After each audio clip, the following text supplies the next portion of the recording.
puntos sa kamatuoran. Mag-uban-uban na usab kita mga kaigsuonan o mga kahigalaan sa mga hamubo nga panahon alang sa pagtuon sa mga importanteng butang nga anaa makita sa balaang kasulatan aron makita og masabtan nato ang mga puntos sa kamatuoran. Kay kung dili nato masabtan ang puntos sa kamatuoran, mahilayo kita sa kaluwasan. So niining taknaa ako abi-abi kaninyo, welcome sa atong pagtuon. Akong panimbayaon ang mga atong mga subscribers o ang atong mga followers sa Facebook o sa YouTube.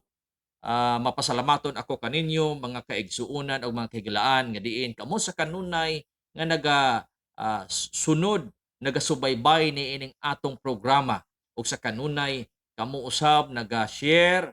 Salamat sa inyong pag-share ngadto sa inyong mga kahigalaan. Kung asa man kamo karon, hinaot nga anaa kamo sa maayong panglawas, ingon man usab sa giya sa balaan nga espiritu ug ang panalangin sa Ginoo magauban sa matag usa kanato. Dalaygon ang Dios hangtod sa kahangturan. Og akong samtang kita magapadayon mga kahigalaan ug mga kaigsuonan, akong hangyoon ko kamo sa pagduko sa inyong mga ulo alang sa atong pag-ampo. Mag-ampo kita. Dios nga balaan ining takna sa dapit sa kagabihion, hinaot nga ikaw magagiya kanamo uban sa imong balaan nga espiritu nga diin among pagatun-an ang mga mensahe ug ang mga punto sa kamatuoran nga angay nimong ipaabot sa matag usa kanamo.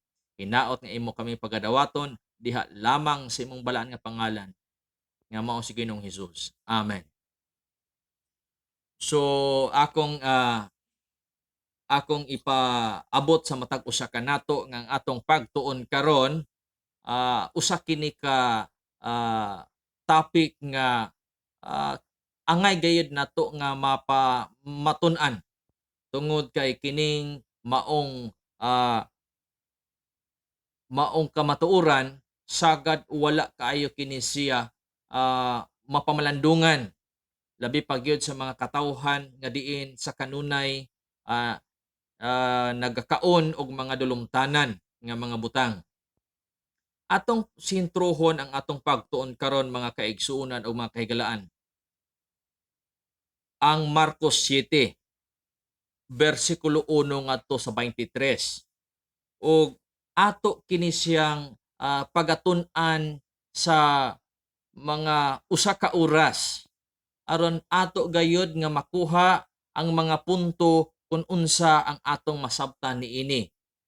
Ako ang naa sa tigbasa, mao si Michael Andre dapat. Mao karon ang ato ang mubasa sa mga bersikulo nga diin maghatag kanato sa kamatuoran ug ingon man sa kahibalo nga angay natong mahibal-an. Og hinaot nga ang inyong mga kasing-kasing andam sa pagdawat sa kamatuoran nga atong matun-an niining mga taknaa. Akong hangyoon sa pagbasa sa versikulo 1 sa kapitulo 7 sa Marcos. O sa gitapukan si Jesus sa mga Parisiyo og sa pipila sa mga iskriba nga nangabot gikan sa Jerusalem. Ilang nakita nga may mga tinun-an niya nga nangaon nga hugaw og mga kamot. Okay, sa uno lang. Okay. Atong masabtan diha mga kaigsuonan, kung adaw na usab kamoy mga Biblia, atong makita dinhi ug atong mabasa sa bersikulo 1 sa kapitulo 7. Ang atong mabasa dinhi, ang mga Pariseo ug pipila sa mga magtutudlo sa balaod nga gikan sa Jerusalem mialirong kang Hesus. No? Atong masabtan mga kaigsuonan og base sa ato ang base sa maong gisaysay o ginasulat sa balaang kasulatan, adunay mga tawo, grupo sa mga tawo nga naga ah, kuyog ni Ginoong Hesus. O aduna usab mga gitawag nga mga Pariseo o mga eskriba. Kanunay ni silang nagsunod-sunod mga kaigsunan o mga kaigalaan kang Ginoong Hesus. Dili lamang alang sa gitawag nga sunod sila tungod kay ganahan sila sa pagtulon-an ni Ginoong Hesus, kundili no, nangita og mangita lamang silang sayop o bikil kung unsa man ang gipangtudlo ni Ginoong Hesus ngadto sa mga sumusunod niya. So diretso nga pagkasulti, ang mga Pariseo o mga eskriba, kini sila mga kaigsunan o mga kahigalaan, dili gayud kini sila modawat sa pagtulon-an ni Ginoong Hesus. Pero adunay mga daghan usab mga kaubanan nila nga mituo kang Ginoong Hesus og misunod og nagabuhat sa gisulti og mga pagtulon-an ni Ginoong Hesus. Palihog kog basa sa bersikulo 2. Ilang nakita nga may mga tinun-an niya. Nga nangaon kita nga may mga tinun-an niya. Nga nangaon nga ugaw mga kamot. Sa ato pa wala makapanghunaw. Okay. Niining bersikulo 2 mga kaigsuunan og mga kahigalaan, niining taknaan nakakita og sayop ang mga iskribag Pariseo sa mga tinun-an ni Ginoong Hesus.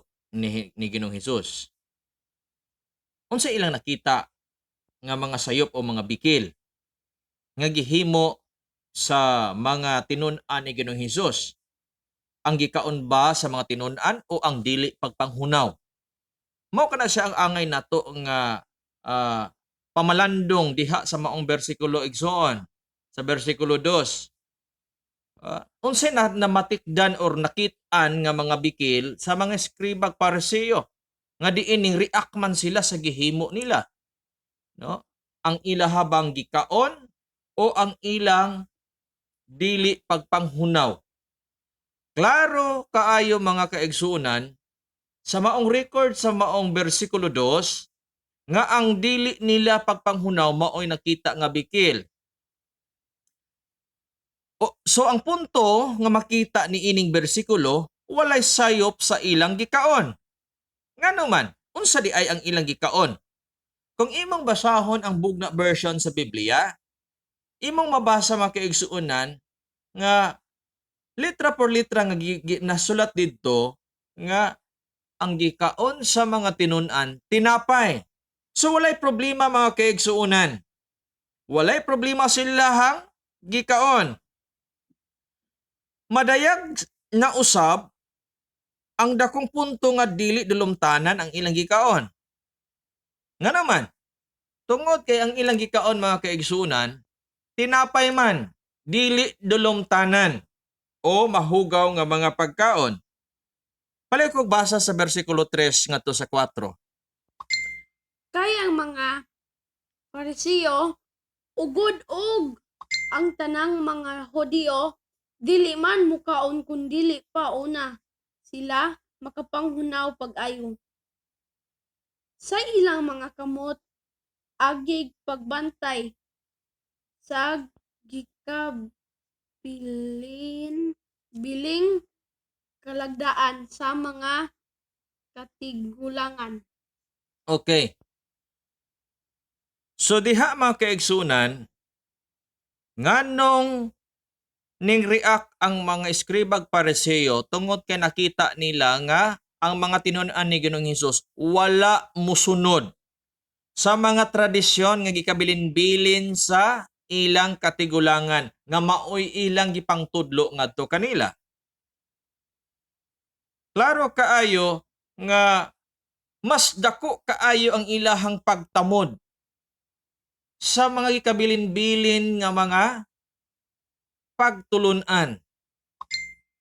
Og dayon, ang dili pagtuman sa mga tinun-an walay nakitang sayop ni ini si Ginoong Hesus. Ngano man, Pero ang mga mata sa eskribag pareseyo, no, dako kaayo ito nga sayop unsa da ay sila manghunaw. Manghunaw sila, no, gikan ginapadulong gyud na siya sa ilukan, no?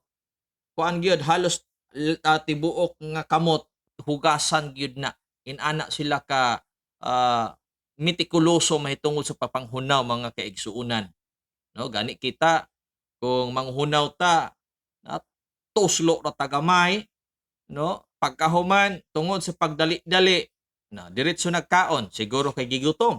Mao po nay nahitabo sa mga unsa man sa mga tinun-an ni Ginoong Hesus. Midiretso ra sila kaon, no? Nga walay pagpanghunaw. Siguro sa mga rason tungod kay gipanggutom na gyud sila, no? O siguro nakita pod siguro sa ilahang mga kamot nga dili pod nagkahugaw o nakabulingit. Kay dili pod siguro normal nga bisan nakahikap na ka og hugaw pero tungod imo lang yung ipatigbabaw ang imuhang kagutom, mo diretso lang ka og unsa man og sa kuan pa na mo diretso kag sakdap sa gitawag nga pagkaon, no? Tungod sa kagutom. Pero dili ana ang nahitabo sa mga apostoles, no? Ang kay ilang makamot dili mga siguro normal nga panghuna-huna mga kaigsunan, mga kaigalaan, kung wa kay makit-an nga gitawag nga tubig, ikaduha ang imuha pong gitawag nga kamot wa po nagkabulingit ay mo diretso kag kaon. Tungod pod siguro tungod kay sa pagkagutom. O gani kung mukaon gali ta og tinapay, no, sagad kita mga bisan kita mga Pinoy mga kaigsunan. Klaro ta nga kung di ta makapanghunaw, no? Kung di ta magapanghunaw unsa man kung mukaon tagpan or tinapay unsa may himuon katong kanang gitawag nga ginunitan sa tudlo dili gyud na siya apilon og kaon kay normal o kining gitawag nga kuan kay naghuna-huna ta nga ang hugaw naa didto mo pabilin kung asa nato gigunitan ang tinapay, no? Siguro pod sa rason nganong wa sila nakapanghunaw tungod kay wa siguro tubig atong taknaa ditong dapita, no? Muna ni diretso nila sila kaon, no? Pero mga kaigsunan,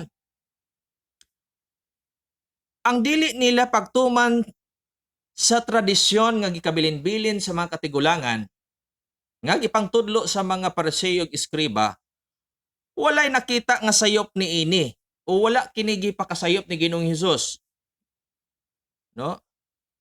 Unsa may mga punto nga atong masabtan ni ining maong bersikulo 3 ngadto sa 4. Una, dili kini importante tungod dili kini sugo sa Dios.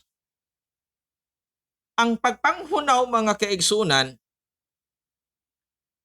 no? Sugo ra na sa nga gikabilin-bilin sa mga katigulangan. Pareho kog basa sa bersikulo 5 ngadto sa 8 nga bahin nga bersikulo.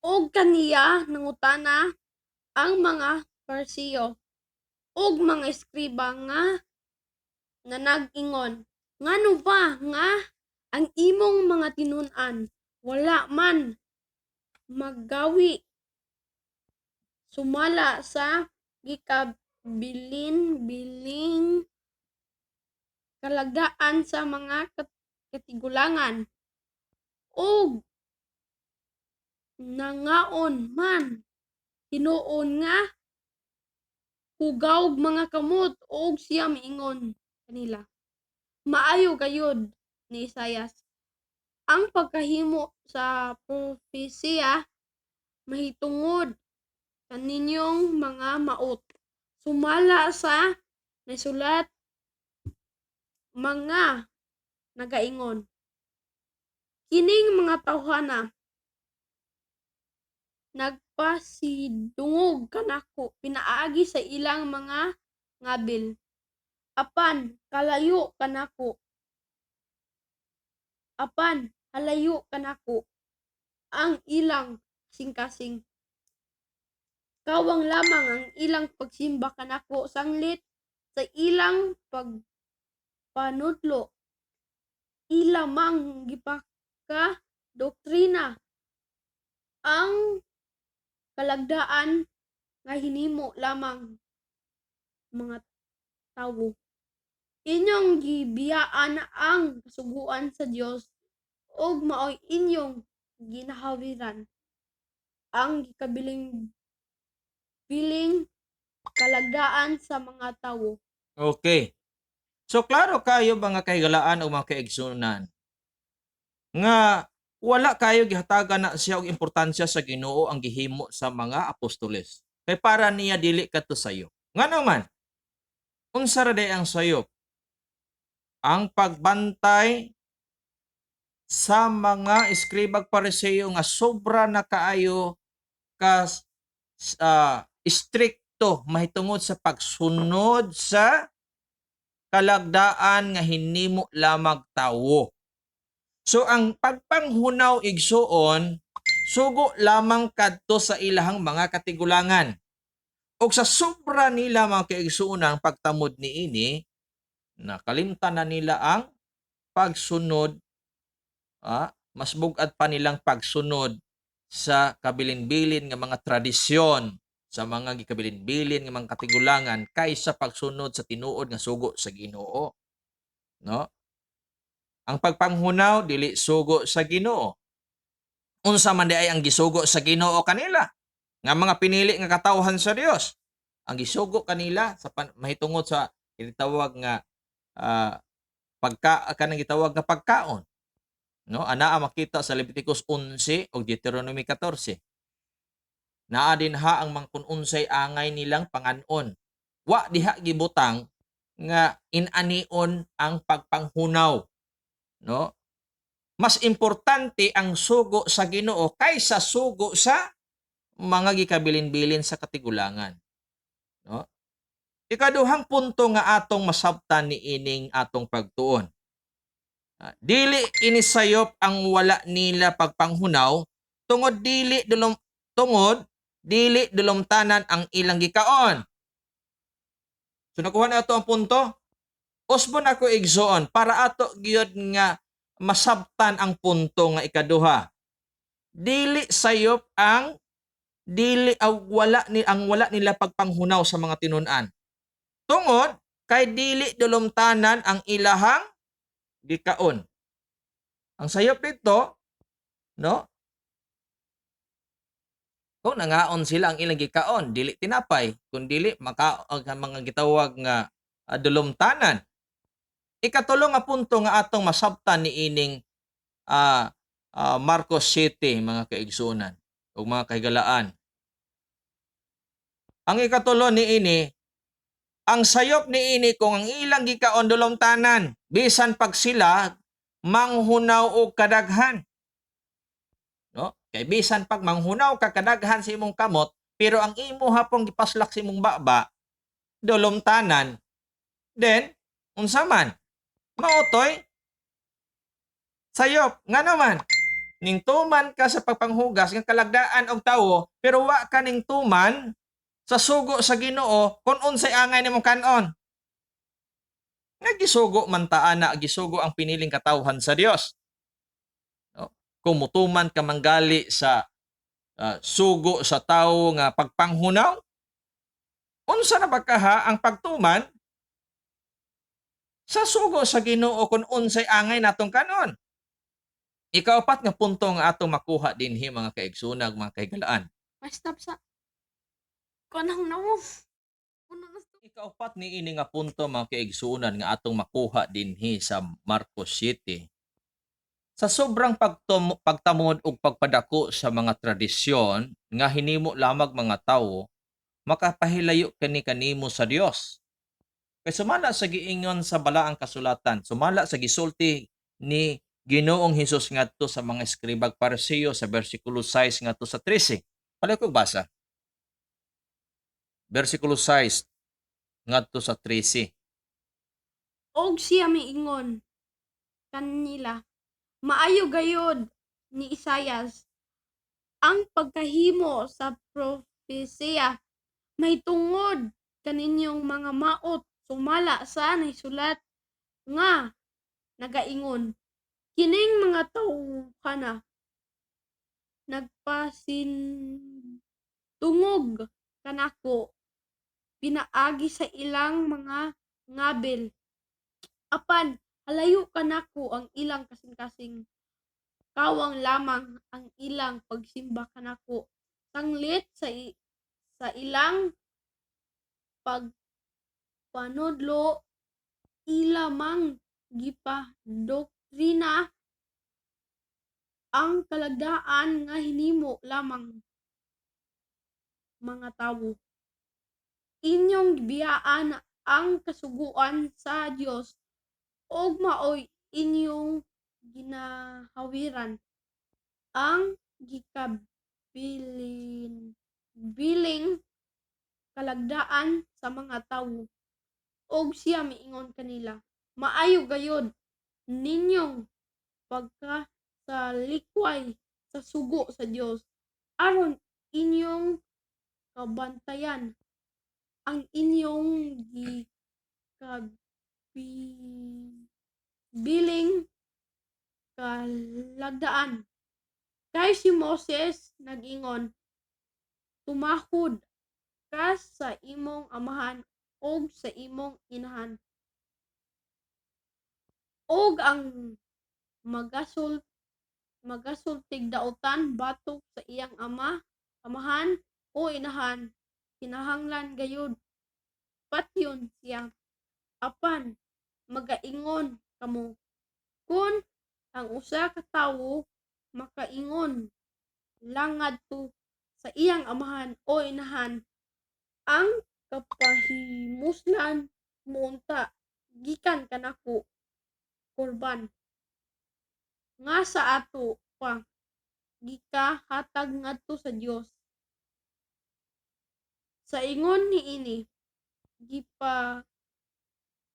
gipahigawas na ninyo siya sa pagbuhat og bisan unsa alang sa iyang amahan o inahan, nga sa maong paagi ang pulong sa Dios inyong gipakawalay pulos tungod sa inyong kalagdaan nga inyong gikabilin-bilin, ug daghan ang mga sama niini nga inyong ginahimo. Okay. So klaro kaayo sa maong mga bersikulo, size nga to sa ubos nga bahin sa 13, nga diin mas gipadako nila ang pagtudlo sa mga gikabilin-bilin nga mga tulumanon or mga tradisyon. Nga diin nakalimtanan nila ang pagsunod sa Ginoo sa tininuod. Nganuman, asa man sila nagtininuod og tuman. Dito na sila sa gikabilin-bilin nga mga tradisyon. So delikado kay igsuon. Kay mao kini ang ikaapat nato nga punto nga makuha dinhi sa maong pagtuon ni ining Marcos City nga sa sobrang pagtamod ug pagpadako sa mga tradisyon, no, nga hinimo lamang mga tawo dili gikan sa Dios, hinimog tawo, makapahilayo gayud kanimo sa gikan sa Dios.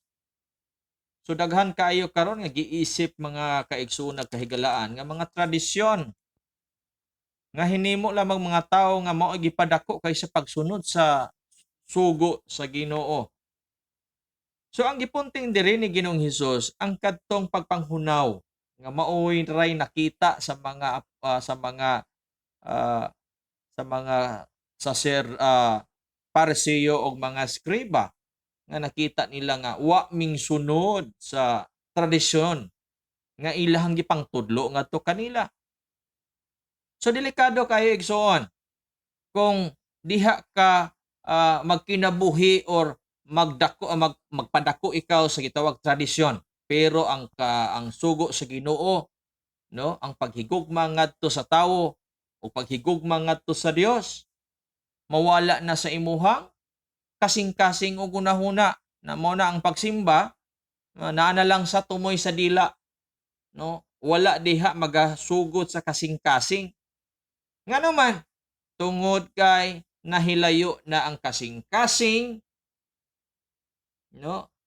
Nato o nimo ngadto sa Ginoo tungod kay mas dako pa nato mas gipadako pa nato ang tradisyon. Samo ang gisulti ni Ginoong Hesus diha sa bersikulo 6 ngadto sa 13.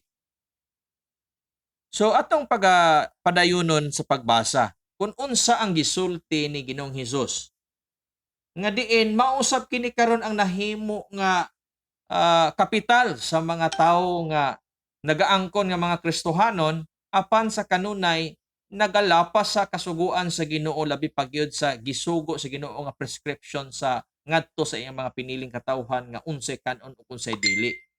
No, mo ni gihimo nga kapital. Mo ni gihimo nga kapital sa mga tawo nga nagaangkon og mga Kristohanon nga aron mangaon na sila mga dulumtanan. Palay kog basa sa bersikulo 14 ngadto sa 15 nga bahin. 14 ngadto sa 15 nga mga Ug bersikulo. ngadto kaniya iyang gitawag pag-usab ang mga tawo og miingon siya kanila, paminaw kanako kamong tanan ug sabtan ninyo kini. Walay bisan unsa diha sa gawas sa tawo nga sa paghisulod niini kaniya makapahugaw kaniya. Hinunua ang mga butang nga magagula gikan sa sulod sa tawo mao ang makapahugaw kaniya. Okay. Ngano nakasulti man niini si Ginoong Hesus? Unang punto, tungod dili hugaw ang gikaon sa iyang mga tinun-an. Ikaduha nga punto, dili kini literal. Ngano man? Nagpasabot siya sa tinuod nga makahugaw sa atong kalag. Unsa may makahugaw sa atong kalag?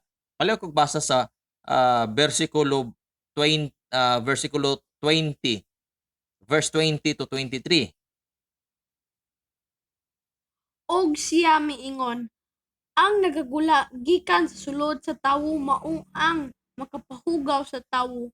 Kay gikan sa sulod gikan sa kasing-kasing sa tawo nakagula ang mga daotang hunahuna, pakighilawas, pangawat, pagbuno, panapaw, kaibog, kadaotan, limbong, kaulag, kasina, panulti, sa pagbuling, kaulang,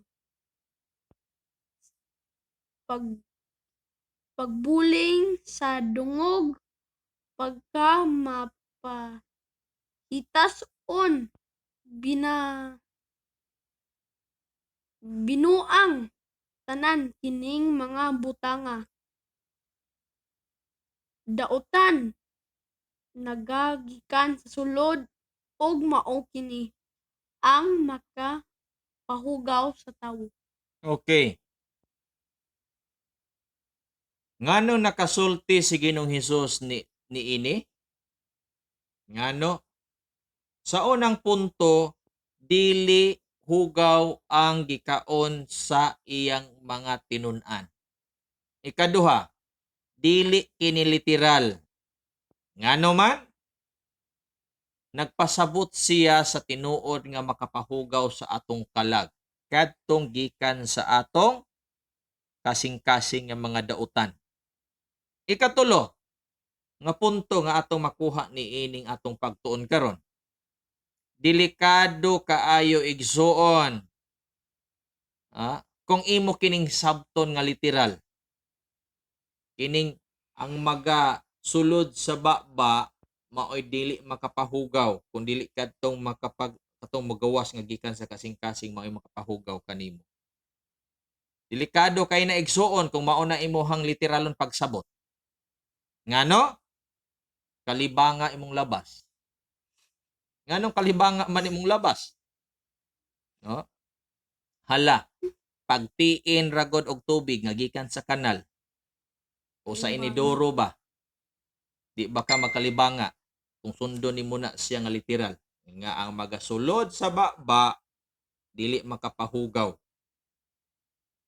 Ang magagawas ra mo ay makapahugaw kanang gikan sa kasing-kasing. Kung literalo nimo na igsuon kanang pulong nga ining gitawag nga ang magasulod sa baba di makapahugaw. Literalo nimo na igsuon kalibanga imong labas.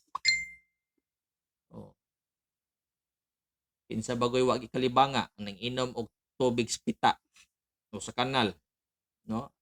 Kalibanga ra manggali gamay anang mainom ra og kining gamay ra nga tubig nga hugaw unsa na ka nang mutiin gyud kag tubig nga hugaw nga gikan sa kanal kay literal lagi ang pagsabot nato anang ang magasulod sa baba mao di makapahugaw, no? Palihog kog basa sa bersikulo 17. 17? Yes, 17 ngadto sa 17 ra nga verse. og sa nakapahawa na siya sa panon sa katawhan sa paghisulod niya sa balay gipangutana siya sa iyang mga hinun-an mahitungod sa sambigay. Sambingay. Sambingay. Verse 17. Verse 17. Palihog ko akong basahon ha.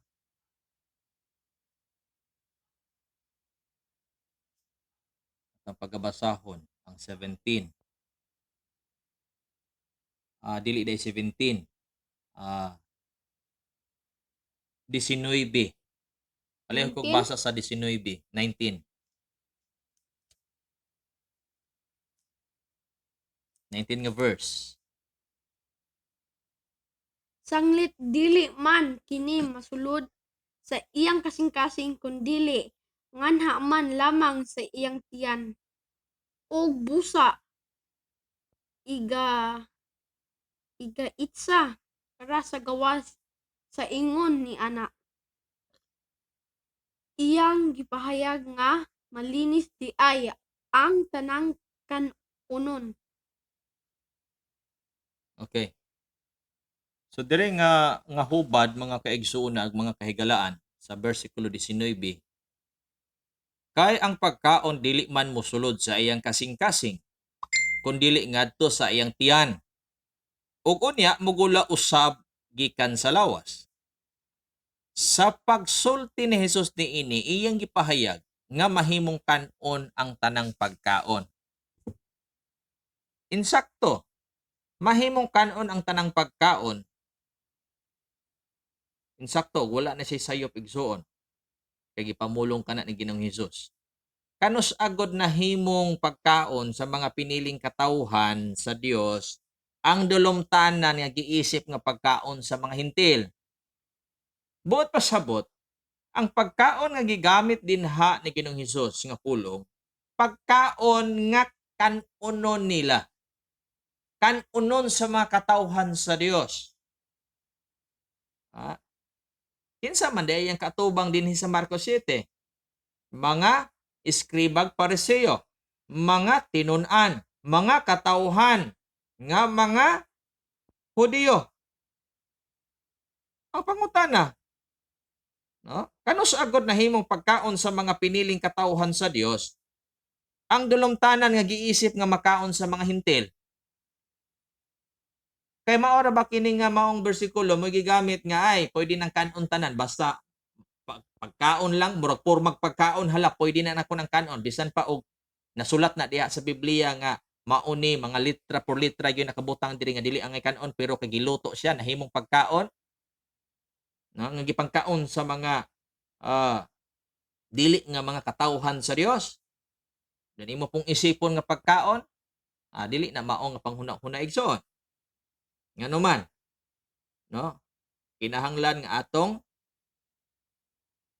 unsa man ang atong panghuna-huna ato gayong ipahisama sa panghuna-huna sa mga katawhan sa Dios nga unsa kadtong ilahang angay kanon, no? Kay bisan pa man siguro unsang klase nga mga hugaw kung lutuon na sig insakto, no? Kung di ka magpamaan, di ka magkuan diha, hugaw na siya gikan pero giluto siya giluto siya maayo, na nindot po siya pagkahimutang pagka kuan. So lami pud siya kanon. Pero pagkaon ba na siya sa katawhan sa Dios nga giingon diri ni Ginoong Hesus. Kung balikon pagbasa, sa pagsulti ni Hesus niini iyang gipahayag nga mahimong kanon ang tanang pagkaon. Wa kay mabasa sa balaang kasulatan nga nag-ingon si Ginoong Hesus nga kanon mahimong kanon ang tanang dili pagkaon. Wala kay mabasa. Apan adto natay mabasa nga si Ginoong Hesus nagsulti nga mahimong kanon ang tanang pagkaon. Unsa man tong pagkauna? Kadtong pagkaon nga pagkaon sa mga pinili nga katawhan sa Dios. Dili tong mura lang pagkaon, no? Pero dili pagkaon ngano man gipangkaon man sa mga hentil. Mao ba na panghuna-huna sa katawhan sa Dios? Kaya ang katawhan sa Dios bisan pag giunsa na siya luto nga naporma siya lami kay kanon pero di gyud na siya pagkaon nga angay kanon. Dili na sa mao ang kanunon sa mga katawhan sa Dios. So hinaot mga kaigsuonan ug mga kahigalaan nga nakakuha kita og punto niining atong pagtuon sa Marcos City. Hinaot nga abri ang atong kasing-kasing sa pagdawat sa mga mensahe nga magdala ka nato sa pagka masinulundon nga katawhan o mga pinili nga katawhan sa Dios. No? Isip nga panapos ni ining atong pagtuon sa Marcos City, usbon ko dili kini mahimo nga kapital aron mangaon na og mga dulumtanang mga butang ang mga katawhan sa Dios. No? So hinaot ang Dios, magapanalangin ka natong tanan sa atong mga subscribers, mga followers sa Facebook ug sa atong YouTube, Luzon, Visayas ug Mindanao ug sa tibuok naong sa yuta kung asa man kamo karon gibutang sa Ginoo. Hinaot ang Dios magapanalangin ka natong tanan. Dalaygon ang Dios hangtod sa kahangturan. Amen. Akong hangyoon ang matag usa alang sa pagduko alang sa ato ang panapos nga pagampo. Mapasalamaton kami Ginoong Dios sa among pagtuon karon sa mga punto sa kamatuoran nga among natun-an nga hinaot ang balaan nga espiritu magasilyo niini sa among tagsang kasing-kasing aron nga amo kining makinabuhian ug mahimo kaming masinulundon diha kanimo Ginoong Dios. Dili sa mga tradisyon sa nga hinimog mga tawo kundi diha gayud sa mga pagkamasinulundon diha sa imong mga kasuguan. Dawata lamang kami ug among pagadawaton ang panalangin diha sa imong balan nga pangalan. In Jesus name we pray.